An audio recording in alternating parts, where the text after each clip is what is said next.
नाज़रीन, आप देख रहे हैं प्रोग्राम वॉइस एट 7। मैं हूं आपका होस्ट खिजर भुट्टा। नाज़रीन, पाकिस्तान में एक मरहला ऐसा अपने इख्तिताम को पहुंचा जिसमें पाकिस्तान के अंदर बल्कि पाकिस्तान से बाहर भी जो है इसके ऊपर नजर रखी जा रही थी कि ये मामला कहां तक पहुंचेगा, इसके ऊपर कितनी जो है सियासत की जाएगी। लेकिन वो मामला जो है इख्तिताम को पहुंचा, आर्मी चीफ की तैनाती हुई। उसके बाद खान साहब का 26 नवंबर का जो जलसा था उसके ऊपर नजरें रखी गई कि खान साहब 26 नवंबर को ऐसी क्या बात करेंगे, ऐसा क्या ऐलान करेंगे, जिसके बाद जो है कुछ सियासी कारकुन जो कि पाकिस्तान तहरीक इंसाफ से ताल्लुक रखते हैं और नून लीग के कारकुन जो कि पीडीएम से ताल्लुक रखते हैं, ये सब खान साहब की तरफ देखते। खान साहब ऐसा कौन सा सरप्राइज देंगे इस हुकूमत को और अपनी जमात को कि खान साहब जो है इस वाकये के बाद, हुकूमत में बाहर आने के बाद खान साहब ने सीधे पॉइंट जो है वो आर्मी की तरफ लगाना शुरू की। और उसके बाद जो है खान साहब को बकायदा हमने जो है तनकीद करते सुना, हमने तनकीद करते देखा खान साहब को कि जो इदारों के ऊपर करते नजर आए, उसके बाद फिर पीडीएम के ऊपर करते नजर आए, फिर बैनुल अक़वामी जो साजिश हुई थी, बैरूनी साजिश हुई थी, उसके ऊपर करते नजर आए। उसके बाद हमने देखा कि वक्त के गुजरने के बाद जो है ये मामला इख्तिताम को पहुंचता गया और खान साहब अपने खुद के बयानिए से यू टर्न लेते हमें नजर आए। और खान साहब ने कल जलसे में परसों ये बात की कि हम इस्तीफा जो है वो देने जा रहे हैं असम्बलियों से, पंजाब असम्बली से, केपी की असम्बली से इस्तीफा देने जा रहे हैं। और खान साहब का ये ऐलान एक दफा फिर हमें सोचने पे मजबूर कर रहा है कि खान साहब अपने बयानी से पीछे क्यों हट रहे हैं। खान साहब ये दावा करते थे कि ये इस्तीफा जो है पीडीएम की जमातें देगी। खान साहब ये दावा करते जब तक हुकूमत जो है इस्तीफा नहीं देगी हम घर नहीं बैठेंगे। आज खान साहब खुद इस्तीफा देने की बात कर रहे हैं। इसके ऊपर कानूनी तकाजे क्या है, कानून क्या कहता है कि ये असेंबलियां डिसॉल्व होती हैं तो क्या इस इलेक्शन को जिमनी इलेक्शन समझा जाएगा? अगर ये असेंबलियां डिसॉल्व होती हैं तो क्या इस इलेक्शन को जनरल इलेक्शन समझा जाएगा?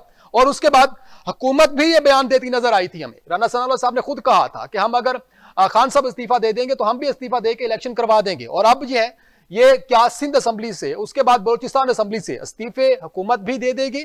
इस मामले के ऊपर जो है बहुत सारी गुफ्तगू होती नजर आ रही है। अब सियासत का रुख जो है दूसरी तरफ नजर आ रहा है हमें। उसके बाद जो है हम ये देखें कि इस टाइम जो है जो भी मामलात हैं उसके ऊपर हुकूमत क्या इकदाम कर रही है। खान साहब के इस लॉन्ग मार्च को रोकने के ऊपर हुकूमत क्या मुज़ाकरात की बात कर रही है। हुकूमत से वाज़ेह नजर आ रहा है कि हुकूमत इसके ऊपर कोई मुज़ाकरात करने नहीं चाह रही है, हुकूमत इलेक्शन की बात नहीं करना चाह रही है।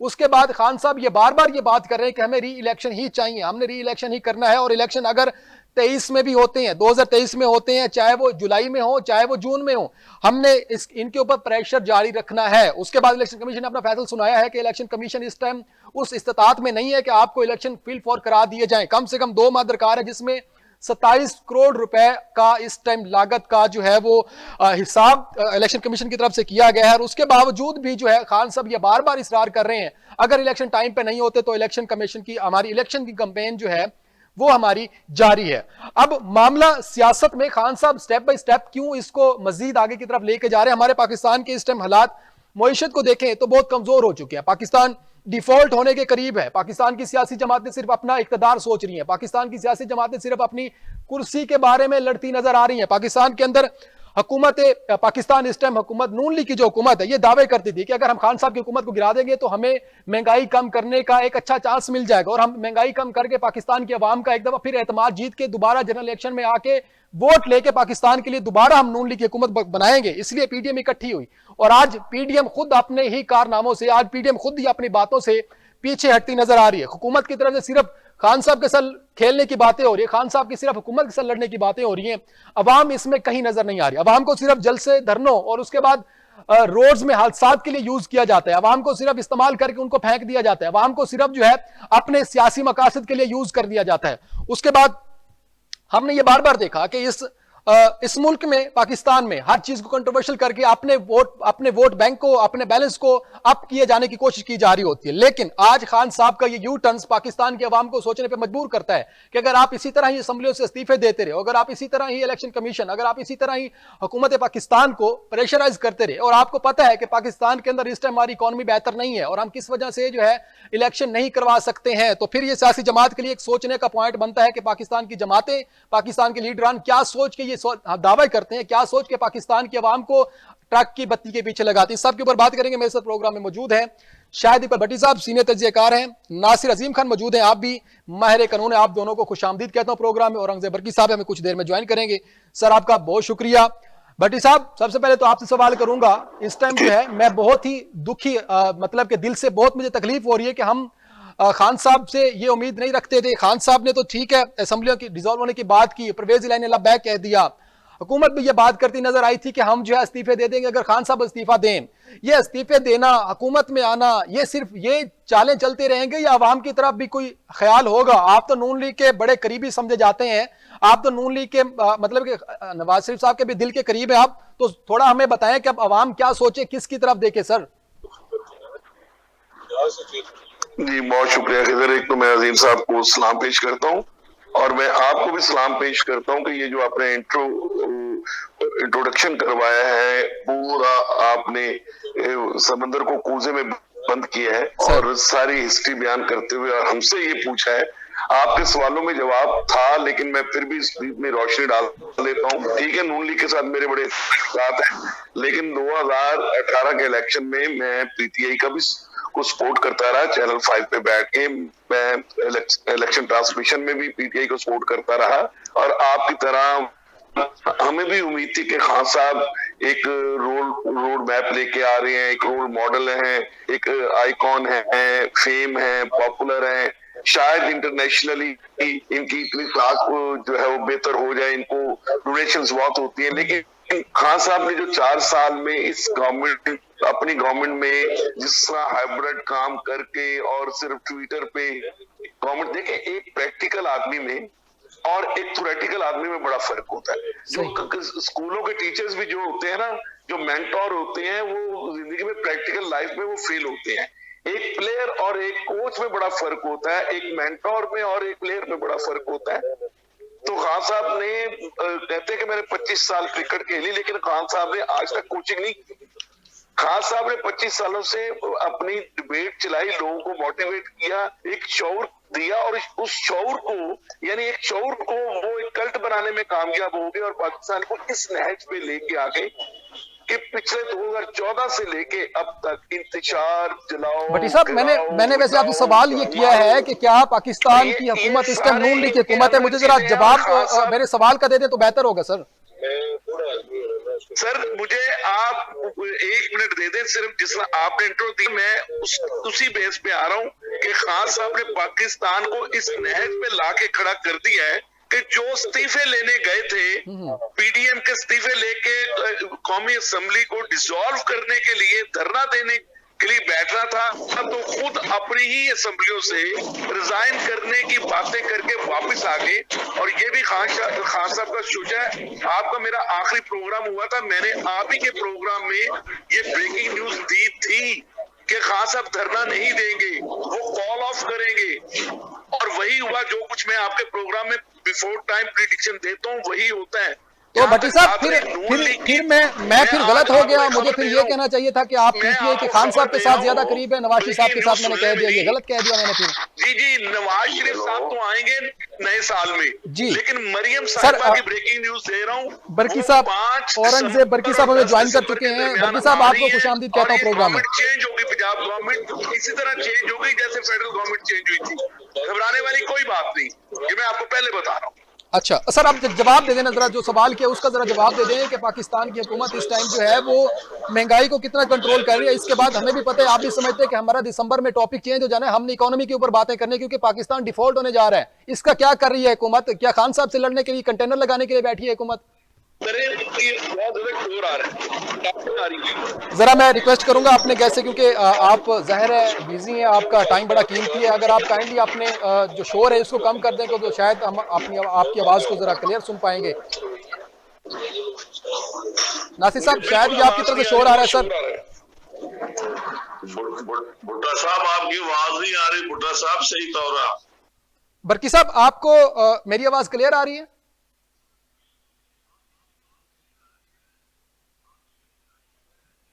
अच्छा बर्की साहब, आप बस ये शाहिद साहब जवाब कंप्लीट करें, फिर मैं आपकी तरफ ही सवाल करता हूं। मैंने आपको कहा कि मैं एक ब्रेकिंग न्यूज आज फिर दे रहा हूं, जिस तरह मैंने कहा था कि खान साहब कॉल ऑफ करेंगे, धरना नहीं देंगे, और अपना ये एक रैली है, रैली में स्पीच करके वापस आ जाते हैं। अब उन्होंने वहां पर ठीक ये खेला कि मैं असेंबली से आउट हो जाऊंगा, भट्टी साहब इधर है मैं भी इधर हूं। भट्टी साहब मैं सवाल लास्ट टाइम मतलब कि हमें 3 दफा कहा जाता है कि 3 दफा सवाल करना, उसके बाद जवाब ना मिले तो चुप कर जाए। मैं फिर आखिरी दफा सवाल करने लगा, सर मुझे हुकूमत का जवाब दे दें कि हुकूमत इस टाइम पाकिस्तान के अवाम के लिए क्या इकदाम कर रही है, हमारी अवाम किसकी तरफ देखे। अब मुझे इसका जवाब दे दें सर जरा काइंडली, टाइम बड़ा कम है मेरे पास। भुट्टा साहब आपकी आवाज नहीं आ रही। सर मैं सिर्फ ये कह रहा हूं कि इस टाइम जो है पाकिस्तान की अवाम हुकूमत की तरफ देख रही है। हम दिसंबर में एक नया टॉपिक छेड़ के बैठ जाएंगे, पाकिस्तान डिफॉल्ट होने जा रहा है। बरकी साहब आपसे सवाल करूंगा, फिर मैं नासिर साहब आपकी तरफ आना चाहूंगा। बरकी साहब ये बता दें कि इस टाइम जो है खान साहब ने ये ऐलान कर दिया है कि आप जो है वो जो है खान साहब इस्तीफा देने जा रहे हैं, असेंबली डिसॉल्व करने जा रहे हैं KPK से और पंजाब असेंबली से। तो ये हमने भी PTM की जमातों से सुना था अगर खान साहब इस्तीफा देंगे तो फिर हम इस्तीफा देंगे, वो अपनी पहले हुकूमत खत्म करके दिखाएं। अब आप भी ये इरादा कर रहे हैं, सोच रहे हैं कि इस्तीफे देंगे सिंध असेंबलियों से, या फिर क्या लाएमल अपनाएंगे? आप खान साहब के खिलाफ कोई अदम एतमाद का वोट लेके आएंगे, क्या करेंगे सर? क्या स्ट्रेटेजी है इस टाइम आपकी? देखिए सर, अपना भुट्टा साहब इट्स वेरी क्लियर कि अगर असेंबली डिसॉल्व करे, जो कि वो कर सकते हैं under the constitution and under the prevailing circumstances, क्योंकि उनकी हुकूमत 2 जगह है, एक KPK में है, एक पंजाब में है। ठीक है, अगर तो वो डिसॉल्व करें कि there is no law which bars him from not doing that, इसलिए कि विदिन 48 आवर्स गवर्नर अगर ना भी चाहे तो उसे डिसॉल्व करनी पड़ेगी। अगर वो डिसॉल्व करता है और कुछ लोग जो इनके सिंध में है वो भी रिजाइन कर देते हैं, और जो इनके 100 से ऊपर नेशनल असेंबली के ऑलरेडी रिजाइन कर चुके हैं, तो मेरे ख्याल है गवर्नमेंट की बड़ी स्टुपिडिटी होगी कि वो जनरल इलेक्शन कॉल ना करे। मतलब 600 सीटों पे बाई इलेक्शन हो रहा है और वो नेशनल असेंबली कायम है, अजीब बात रहेगी वो। सर बरकी साहब ये मेरा सवाल भी मेरा सवाल भी ऐड कर लें। यही सवाल मैं करना चाह रहा था आपसे कि इस टाइम जो है अगर असेंबलियां डिसॉल्व करते हैं तो इस इलेक्शन को ज़मीनी इलेक्शन समझा जाएगा, इलेक्शन कमीशन ये ज़मीनी इलेक्शन की उस मद में करवाएगा, या फिर जनरल इलेक्शन होगा? मतलब कि ये सिर्फ पंजाब और KPK में इलेक्शन होंगे।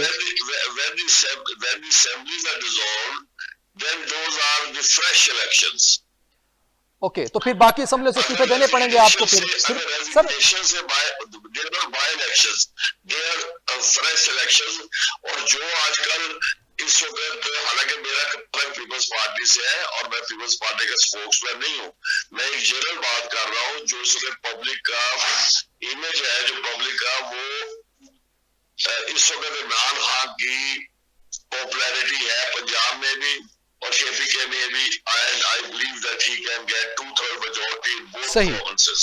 सर आप ये कह रहे हैं कि इस टाइम जो है अगर ये इलेक्शन मतलब कि असेंबली डिसॉल्व होते हैं तो इसको जो है पूरा न्यू इलेक्शन जनरल इलेक्शन होगा। सर माहिर कानून हमारे साथ मौजूद है नासिर अजीम खान, उनकी राय जान लेते हैं कि वो कानून इस बारे में क्या कहता है। नासिर साहब जरा हमें इस चीज़ के ऊपर रोशनी डाल के बताइएगा कि इस टाइम जो खान साहब असेंबली तोड़ने की बात कर रहे हैं और खान साहब KPK पंजाब की असेंबली तोड़ते हैं, तो इलेक्शन क्या जनरल इलेक्शन होंगे, ज़मीनी इलेक्शन होंगे, और उसके बाद जो बाकी जमात के कारकुन हैं, बाकी जमात के जो लोग हैं, वो सर क्या इसको जो है किस नज़र से जो है इसको लेके चलेंगे? जरा बताइएगा। आपकी तरफ शोर बहुत आ रहा है सर, काइंडली जरा जल्दी वाइंड अप कीजिएगा। बहुत शुक्रिया आपका भी, पैनल को भी सलाम। मैं इस हवाले से ये कहना चाहूंगा कि खान साहब ने जो ऐलान किया है असेंबली डिसॉल्व करने के हवाले से, देखिए कानून के मुताबिक तो वो बिल्कुल कर सकते हैं, कॉन्स्टिट्यूशन के मुताबिक, और KP असेंबली तो बहुत इजीली, और पंजाब में भी बयान आ गया वज़ीर आला पंजाब चौधरी परवेज़ इलाही साहब का कि मैं भी आधा मिनट नहीं लगाऊंगा। तो कहने का मकसद ये कि दोनों असेंबलीज को जब डिसॉल्व कर दिया जाएगा, फिर आज का एलानिया के जो पार्लियामेंट्री लीडर है, पार्लियामानी लीडर, उनके पास भी इस्तीफे जमा हो गए हैं तमाम सिंध के अरकान के। इसके अलावा जहाँ जहाँ इनके रुकन मौजूद है तमाम लोग इस्तीफे देने के लिए तैयार है, और असेंबलीज को डिसॉल्व करने के लिए इनके चीफ मिनिस्टर्स भी तैयार हैं। तो अकॉर्डिंग लॉ अगर देखा जाए तो अगर असेंबलीज को डिसॉल्व कर दिया जाता है तो फिर फेडरल की जो गवर्नमेंट है वो भी मजबूर हो जाएगी और फ्रेश इलेक्शन जा रहे हैं और फ्रेश इलेक्शन ही होंगे। नासिर साहब इसमें फेडरल गवर्नमेंट कैसे मजबूर हो सकती है? अगर वो अदम एतमाद ला सकते हैं पंजाब में, KPK में भी वो अगर कोशिश करते हैं, तो फिर क्या हाल निकल सकता है? गवर्नर राज का क्या इसके ऊपर अमल दखल हो सकता है? अच्छा, अगर तो फिर गवर्नर राज लगा दिया जाता है तो गवर्नर राज के लिए कानूनी तौर पर हालात का खराब होना, जो जो इंग्रेडिएंट्स में बात आती है ना, हालात का खराब होना बहुत जरूरी होता है। सेकंड ये कि हालात तो खराब इस वक्त इस सिचुएशन में आज के दिन से लेके फर्दर तो नहीं नजर आते, और अगर गवर्नर राज लगा भी दिया जाता है तो वो अगर कोर्ट ऑफ द लॉ में चले जाएं या कोई और किसी मामले के तरीके से इसको हटाया भी जा सकता है। लेकिन अगर आप ये कहें कि वज़ीर आला पंजाब या वज़ीर आला केपी असेंबलीज डिसॉल्व करने की समरी भेज दें गवर्नर जो है पंजाब के और गवर्नर केपी के, तो 7 दिन के बाद तो नासिर साहब इसमें जरा जरा जरा एक इजाफा करते जाइएगा मेरे इल्म में कि ये जो गवर्नर राज होता है इसमें सदर का अमल दखल होता है गवर्नर राज लगाने में? देखिए बिल्कुल, गवर्नर जो है वो प्रेसिडेंट के अंडर ही होते हैं और प्रेसिडेंट के नॉमिनेटेड। तो ये समरी गवर्नर राज की समरी जब तक सदर साहब अप्रूव नहीं करेंगे समरी को, तो ऐसा कुछ हो सकता है?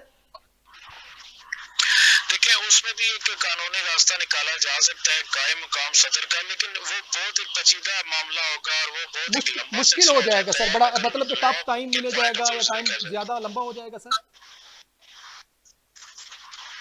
अच्छा देखिए खिजर साहब, मैं इस पे बात जो ऐड करना चाहूंगा कि अगर ये अदम एतमाद की तहरीक दाखिल कर देते हैं तो फिर शायद कुछ टाइम गेन किया जा सकता है दोनों असम्बलीज में, और असम्बलीज को डिसॉल्व होने में फिर थोड़ा टाइम लगेगा। मैंने एक चीज और नोट की है सियासी तौर पे कि पाकिस्तान तहरीक इंसाफ के अरकान भी यही चाहते हैं कि किसी तरह तहरीके अदम एतमाद की जो है असम्बली दाखिल हो जाए और उसके बाद ये को टाइम मिल जाए, और ये भी सियासी शहीद होना चाहते हैं जो इस वक्त की सिचुएशन है, क्योंकि इसीलिए कह रहे थे कि फिर फॉर ऐलान कर दिया असम्बलीज को डिसॉल्व करने का, उसके बाद फिर कहा कि अब इजलास बुलाया जाएगा, इजलास के बाद भी 2-3 दिन लिए जा रहे हैं। ये चाहते हैं कि अपोजिशन या पीडीएम भी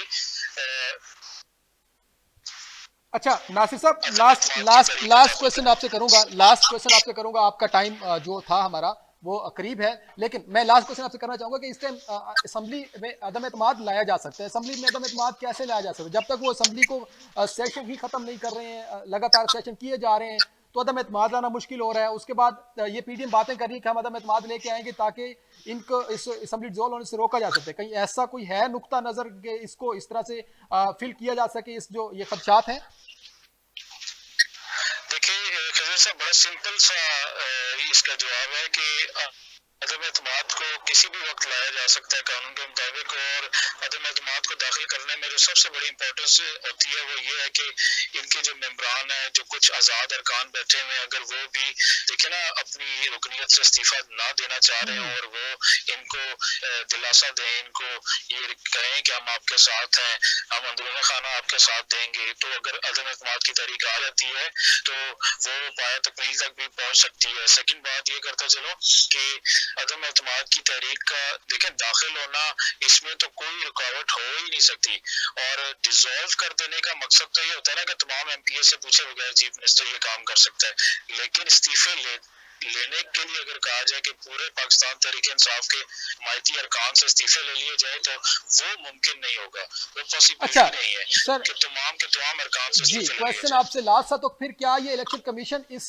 सिचुएशन में है कि इलेक्शन करवा सके दोनों सूबों के? और अगर इलेक्शन कमीशन अपनी डेट देता है तो फिर असेंबली वक्त से पहले डिसॉल्व होती है तो केयर टेकर गवर्नमेंट आती है, तो ये मामला कैसे समझ में नहीं आ रहा कि कैसे वफाक में कुछ और हुकूमत, पंजाब में केयर टेकर हुकूमत, उसके बाद केपीके में केयर टेकर, सिंध में और हुकूमत, बलोचिस्तान में और हुकूमत, तो कहीं ऐसा नहीं हो सकता कि इलेक्शन दोबारा ही करवा लिए, जनरल इलेक्शन हो जाए फिर मुज़ाकरत करके?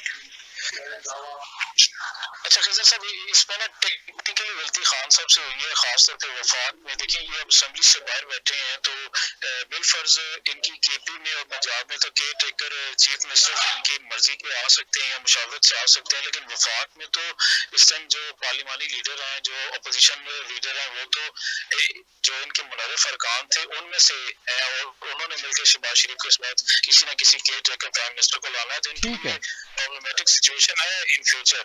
और ये हो सकता है कि पंजाब में भी ये सिचुएशन इनको इसका सामना हो और आगे केपी में भी हो, जब डायरेक्टली वो डिसॉल्व कर देंगे। और इन क्योंकि डिसॉल्व करने के बाद देखे ना, पंजाब में तो चीफ मिनिस्टर भी इनकी पार्टी का नहीं है, तो ये सिचुएशन, इस तरह की सिचुएशंस का इनको सामना रहेगा मुख्तलिफ औकात। ठीक है सर, नासिर साहब बहुत शुक्रिया आपकी राय का, आपने बड़ी कीमती राय से हमें आगाह किया और हमारे नाज़रीन को बताया कि कानूनी तकाजे क्या है पाकिस्तान के इस टाइम जो हालात हैं सियासत के। बल्कि साहब आप सीनियर रहनुमा है पाकिस्तान पीपल्स पार्टी की और आप बड़ी अच्छे तरीके से जानते हैं कि हर पार्टी के इस टाइम जो है वो क्या लाहेअमल हो सकता है, पाकिस्तान के अंदर बेहतरी किस तरीके से आ सकती है। तो बल्कि साहब जरा ये बता दीजिएगा कि अगर खान साहब ये कह रहे हैं असेंबली डिसॉल्व करने की, तो फिर ये आपसे ज्यादा मुश्किल है कि इनको कैसे हैंडल किया जाए, या फिर ये आसान नहीं होगा कि आप भी इस्तीफे दे के न्यू इलेक्शन में चले जाएं?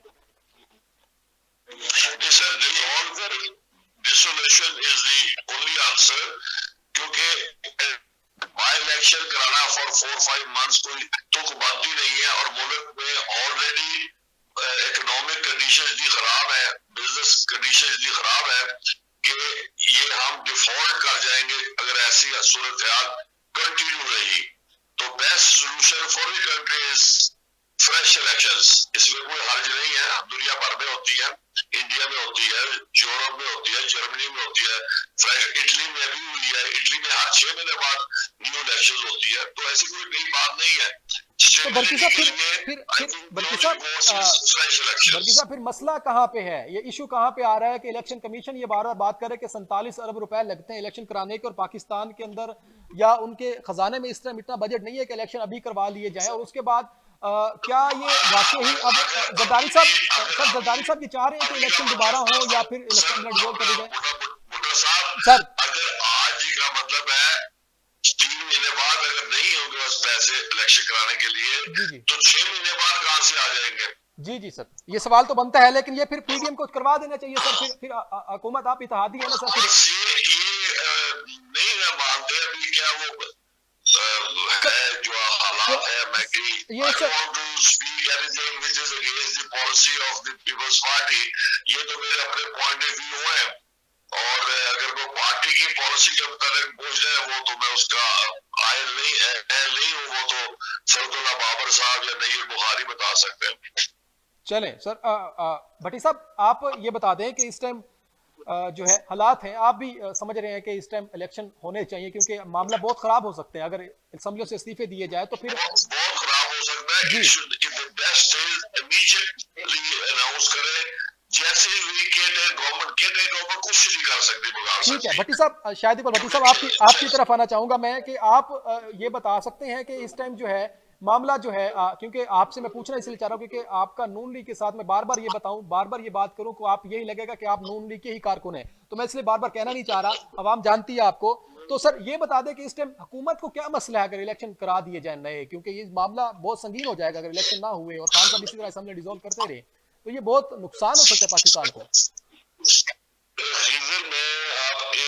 थैंक यू वेरी मच कि आप मेरे बारे में अब केयरफुल हो गए। इरशाद भट्टी को लोग समझते हैं वो तर्जुमान है पीटीआई का, और शायद भट्टी को समझते हैं जैसे मैं तर्जुमान हूँ नून लीग का। तो मैं भी भट्टी साहब की तरह यही कहूंगा, भाई मैं तो एक सीनियर एनालिस्ट होस्ट हूँ, मेरी एक न्यूट्रल राय है, वो न्यूट्रल खान साहब वाला नहीं है, इमरान खान वाला।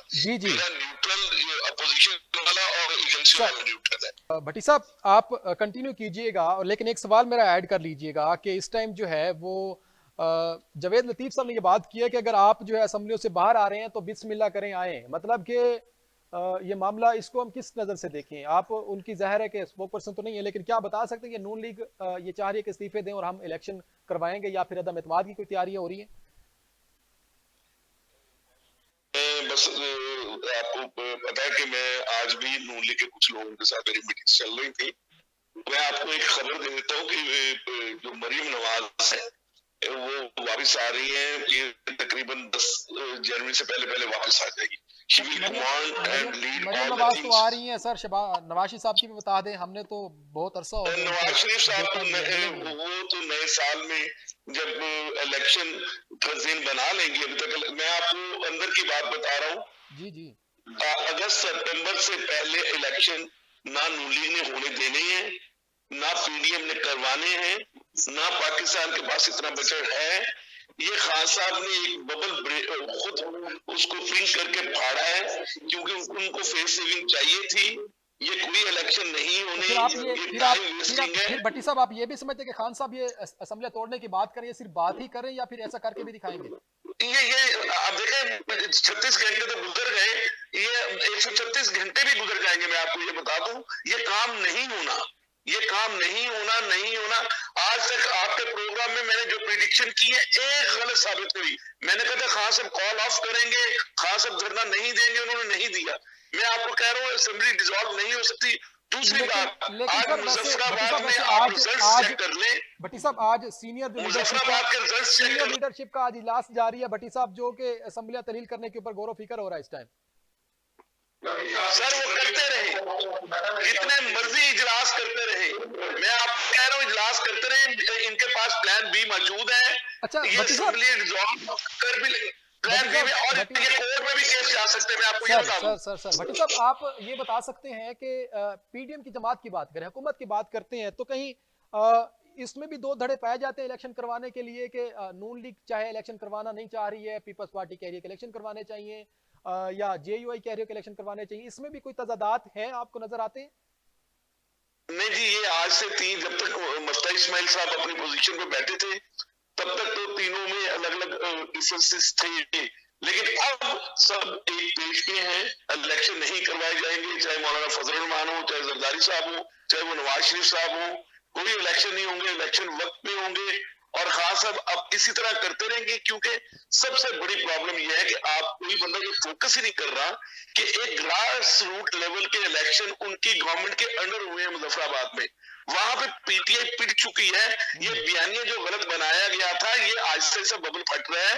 लोगों ने फौज के बारे में रैलीज निकालना शुरू कर दी, उनके हक में निकालना शुरू कर दी है। आपको एक हफ्ता तो गुजर लेने दे यार, एक हफ्ते बाद मुझसे फिर आप बात कीजिएगा प्रोग्राम में, जब भट्टी साहब बताएं। आप जो कह रहे थे ठीक कह रहे हैं, ये सब एक बबल है। ये क्रॉस पैदा करने कोई फेस सेविंग के लिए खान साहब ने किया है, और कुछ नहीं है।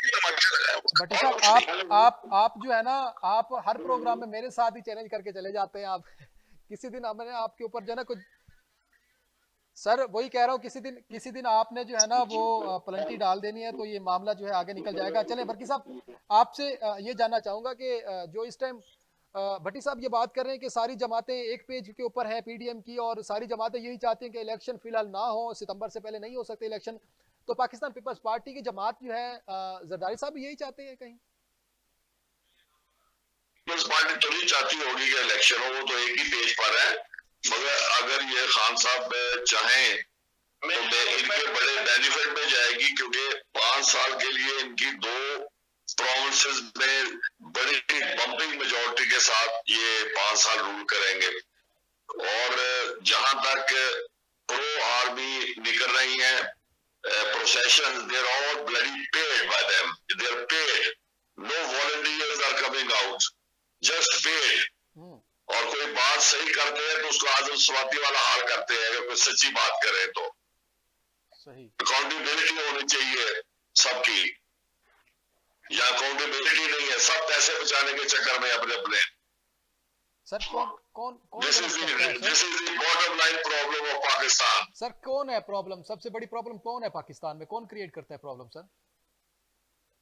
कौन करता है?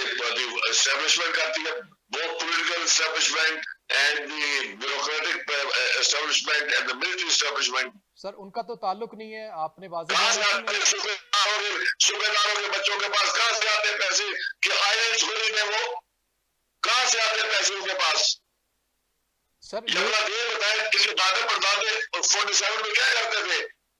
कोई जूते साफ कर देता है, कोई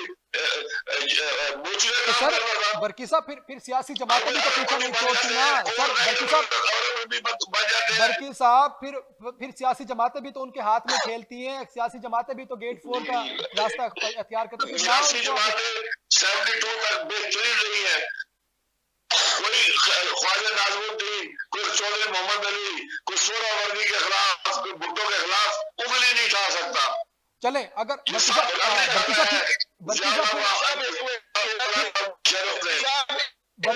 इमरान खान 4 साल हाइब्रिड गवर्नमेंट लेके डेली उनके साथ फोटो सेशन करता रहे, एस्टेब्लिशमेंट के साथ बैठ के बुके में काली एनके लगा के, तब वो क्यों नहीं, उसके पास एक मौका था, उसने क्यों नहीं ठीक किया ये सब कुछ? I am opposed to Imran Khan party, तो मैं उसको डिफेंड करूं, उसको पीके का आदमी आके डिफेंड करे। मैं तो बरकी साहब भट्टी साहब ये बात नहीं कर रहे हैं। बरकी साहब मैं ये जानना चाहूंगा कि इस टाइम आपने भी सुना कि जब इस टाइम असेंबली कह रही है, बाजवा साहब ने ये बयान दे दिया है कि आप जो है हुकूमत के साथ या अपोजिशन के साथ या किसी सियासी जमात के साथ आप ताल्लुकात नहीं है, तो कि बेहतर है, बेहतर स्टेप लिया गया। पहले जो मामला थे वो वाजे थे, अब क्लियर हो रहे, तो फिर आप ये समझते हैं कि आप सियासी जमातें नहीं जाएंगे उनके पास, आप नहीं राब्ते होंगे उनसे? यार अपना बुढ़ा सा 100 चूहे खा के हज को जाना, कोई हज नहीं होता कबूल।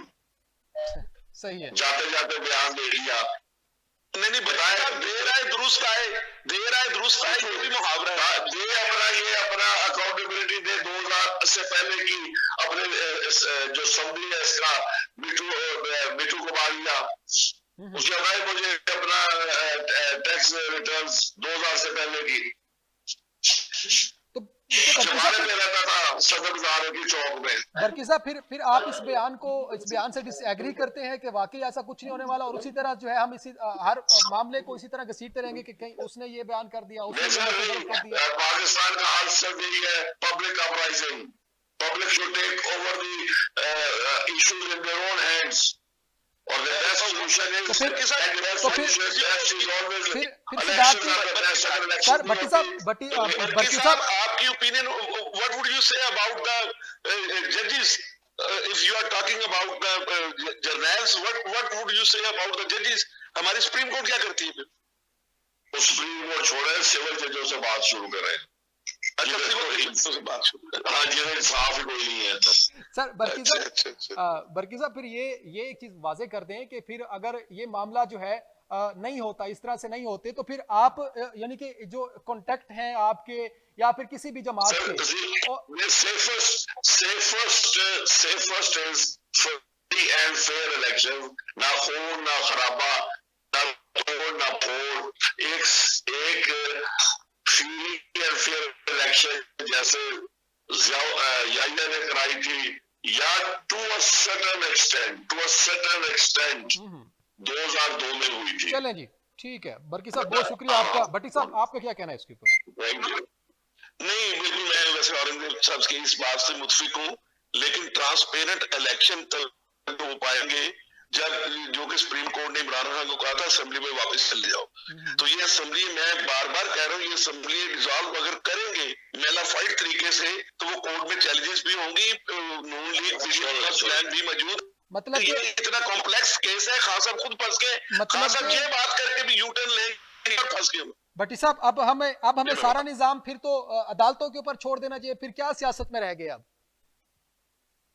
बस सियासतदानों को भी माफी मांगनी चाहिए, सबको माफी मांगनी चाहिए, तो फिर ऐसे नहीं पाकिस्तान सबको आपस में साइन कर। देखिए इस वक्त पाकिस्तान में जब तक चार्टर ऑफ पाकिस्तान साइन नहीं ना होगा, कि सबसे पहले पाकिस्तान, बाकी अपने मुफादात बाद में, तो इकोनॉमी भी ठीक हो जाएगी, पाकिस्तान के हालात भी ठीक हो जाएंगे। जब तक पाकिस्तानी चार्टर साइन नहीं होगा, कुछ नहीं होगा, मैं आपको बता दूं। भट्टी साहब एक जमात लेके नहीं चल सकती इस मुल्क को। सर बहुत शुक्रिया भट्टी साहब, प्रोग्राम का टाइम जो है, प्रोग्राम का टाइम खत्म होने का, बहुत शुक्रिया आपका सर।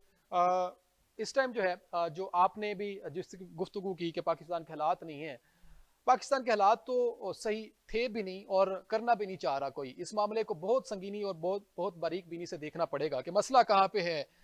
तंज करते हैं, तनकीद करते हैं, एक दूसरे को हुकूमतों के जाने के बाद घसीटते हैं, लेकिन मामला कोई हल नहीं होता है, प्रॉपर हल नहीं निकलता है। अवाम भी चाहती है कि हल निकाला जाए, अगर कुछ अच्छा होता है मुल्क के लिए तो उसको अच्छा किया रहने दिया जाए और इस मामले को मजीद ना खींचा जाए, इस मामले को मजीद ना मुल्क के लिए जो है नुकसानदेह साबित ना किया जाए। तो नाजरीन, वक्त चाहिए, अच्छे लोग चाहिए, अच्छी सोच चाहिए, तो ये मुल्क जाके बदलेगा। मुझे इजाज़त दीजिए, अगले प्रोग्राम में फिर आपसे मुलाकात होगी। अल्लाह हाफिज़।